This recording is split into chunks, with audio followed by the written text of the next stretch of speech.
First advance structure, पकौड़े ठंडे हो जाने दो, पानी ठंडा हो जाने दो, सब्जी ठंडी हो जाने दो। गाइज, इस प्रकार की छोटे छोटे वाक्यों को हम हमारे डेली लाइफ में बहुत यूज़ करते हैं।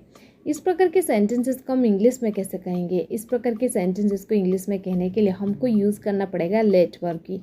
चलिए इसका कॉम्प्लीट स्ट्रक्चर देख लेते हैं। पहले आपको यूज़ कर देनी है लेट वर्ब, इसके बाद नेम ऑफ द थिंग, इसके बाद कूल डाउन। चलिए कुछ एग्जाम्पल्स लेते हैं। पकौड़े ठंडे हो जाने दो, let the fritters cool down, let the fritters cool down. पानी ठंडा हो जाने दो, let the water cool down, let the water cool down. सब्जी ठंडी हो जाने दो, let the dish cool down, let the dish cool down. Coffee ठंडी हो जाने दो, let the coffee cool down, let the coffee cool down. Second advance structure, चाय पीने में कैसी है?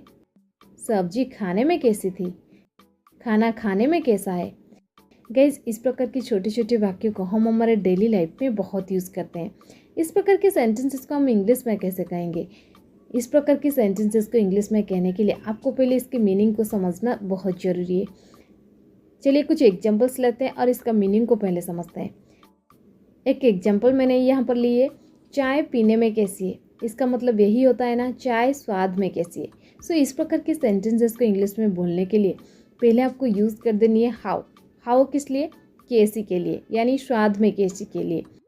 इसके बाद आपको यूज़ कर देनी है डू, डॉज या फिर डिड, इसके बाद सब्जेक्ट, इसके बाद टेस्ट लाइक।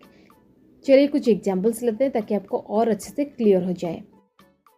चाय पीने में कैसी है या फिर चाय स्वाद में कैसी है, इसे हम इंग्लिश में कहेंगे how does the T taste like, how does the T taste like.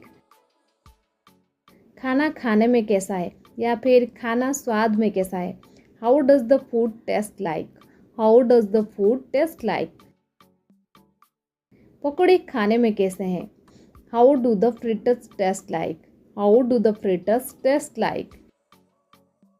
सब्जी खाने में कैसी थी, how did the dish taste like, how did the dish taste like.